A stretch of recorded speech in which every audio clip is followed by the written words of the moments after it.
We are vastly superior to humans. You know it to be true, so do not resist us. Coming to you live via tape-delayed basis by means of digital distribution. This is Extreme Hardcore Nerds. Here are your hosts.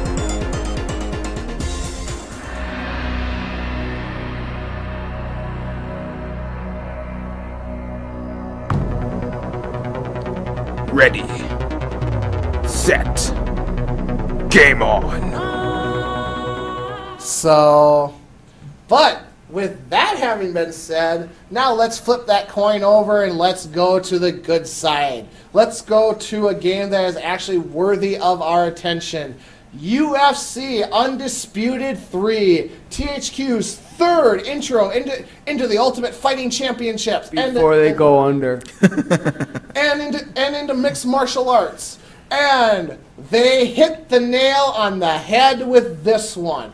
They give you, right off the bat, you choose two different control schemes. You can either go Pro Mode, which is going back to the original UFC 1 and 2 style controls, which aren't very different than UFC 3. But it's more of like doing the quarter circles and, you know, really relying more on the analog sticks and stuff for throwing your punches, or for like if you're on the ground, you know, like for passing different styles and stuff like that, or trying to set up certain submissions. You can either do it that way, or they simplified it where you can go to amateur mode and you just hold the right analog stick up or down, and then that's how your character responds. So a lot easier to work with, a lot more user friendly this time around. Also, one nice thing that the UFC has done this time is they have all the weight classes. So you go all the way from bantamweight to heavyweight. All your favorite fighters are there. You can set up title fights at any given moment. Along with that, they also added Pride Fighting Championships. Now, some of us may not remember Pride because it hasn't been around for a while, but where that differs from its UFC counterpart now is that the first round is, there are 3 rounds and about. The first round is actually 10 minutes long, and the other two rounds are only 5 minutes, whereas in the UFC, every round is 5 minutes long. Also, along with that, kicking a down opponent or knees to the head or things like that are legal in Pride. Whereas with good old John McCain calling Ultimate Fighting human cockfighting, you know, we had to go away from certain mixed martial arts forms and stuff like that we'd probably want to add in there.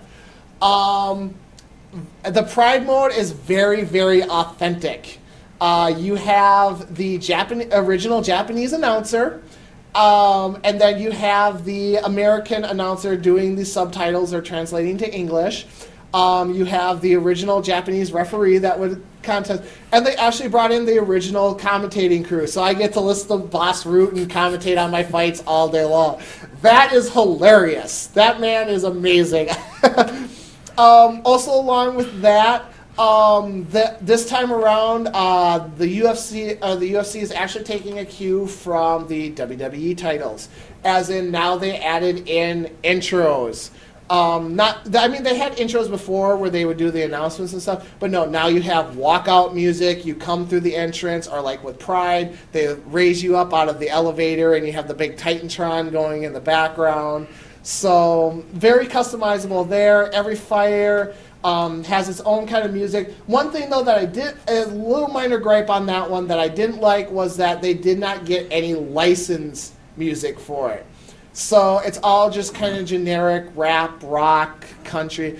It's like I fought one fight as Matt Hughes, and it was just this twangy country sound music, and I'm like, no, this should be Country Boy Can Survive.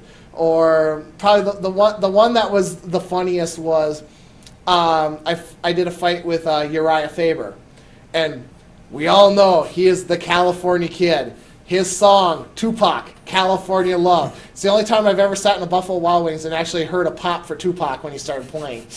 But no, they gave him this generic hip-hop type song that sounds nothing like. And I was just sitting there like, what the fuck this. So it would be nicer if they had that. The UFC Create a Fighter, very responsive. One thing that I did like that they added this year to the Create a Fighter experience is that there's no set like a list of 20 different like head shapes and stuff, and you have to go through. It's all right analog stick. You just rotate the right analog stick, and the head morphs into different ways. And once you find what works for you, hit OK, and you're good to go. I really, really like that. I hope that they actually translate that into the WWE games. So I like that. Of course, you can add in. Of course, you add in your intros. You add in your music. You add in your championship intros and stuff. Of course, UFC would not be complete without career mode. Career mode is where you take your created fighter and see if he has what it takes to become the top of the UFC.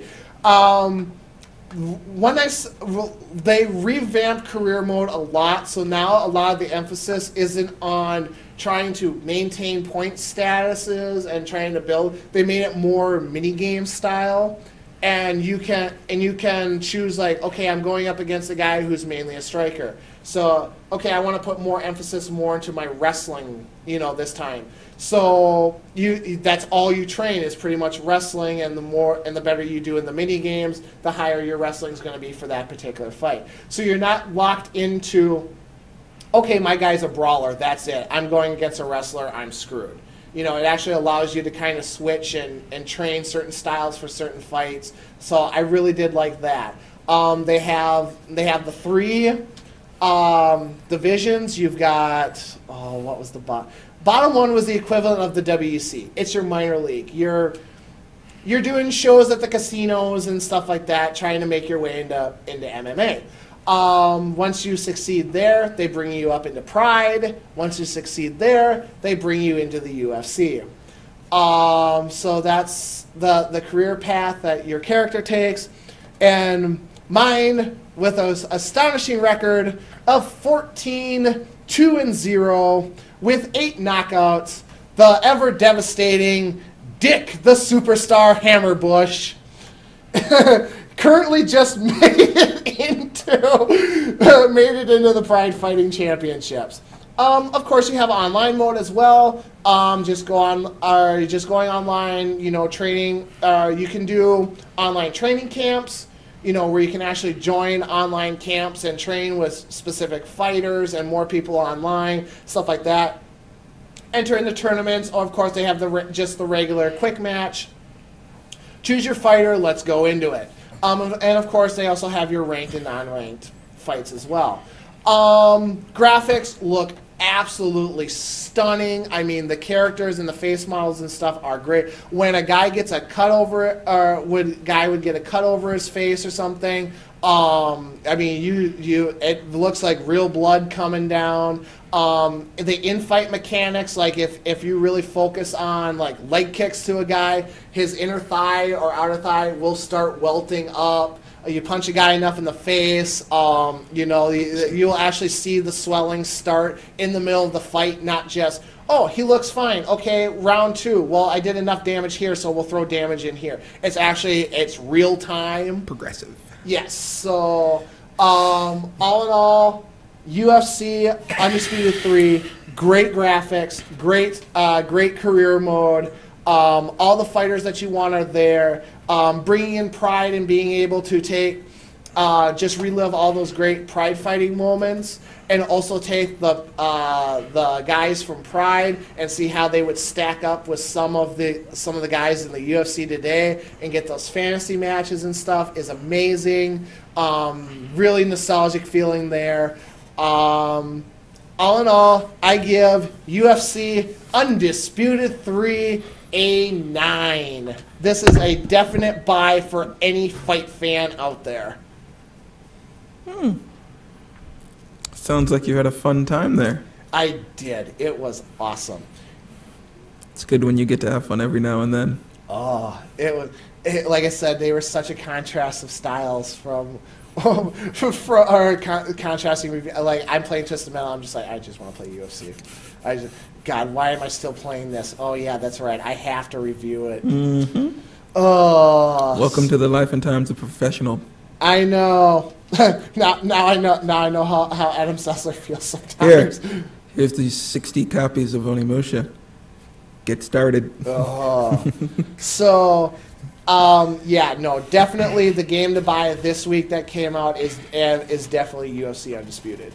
It's I mean, if you've played the other two, you can play the pro style controls and stuff if you want to, or like I said, you can flip it over to amateur, and anybody can pick up this game and enjoy it right off the bat.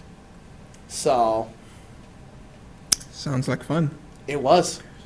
So, with all that having been said, I need to go home and progress the career of Dick Hammerbush even a little bit more. So, I have been your host, your all-knowing, exalted one himself, your king of kings, Andy Kruger. And along with me this week... Shamed, shocked, appalled, and whatever the hell is in my brain right now, your Dark Reaper, Stephen Creighton. Also with us this week...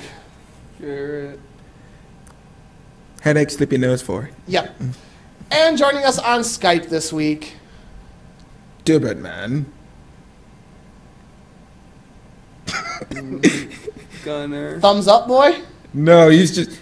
Yeah, there it is. Ah. Gunner Sipper. That's Gunner for you.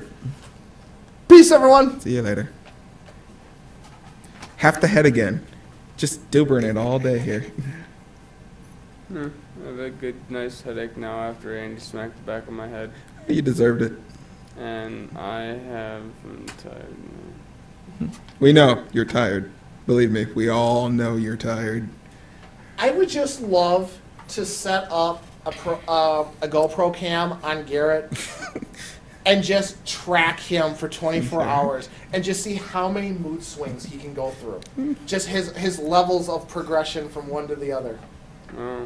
Here's Charles Manson. I love you Here's making Garrett. fun of me so much. You know that?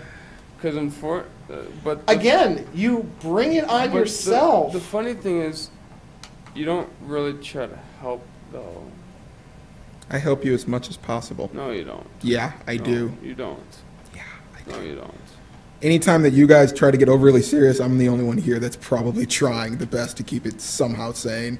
You didn't stop him hitting me in the back of my head. You deserved that. No, I didn't. That was the truth. I did not know about Jordan. I did not. But then you made the comment. You kept going with it. You remember the time when you made the other comment and I didn't hit you? Okay. This is a little worse than that. What other comment? The N-word? Yeah. That was makes not, him laugh. Exactly. That was not as bad as this. I apologized right away.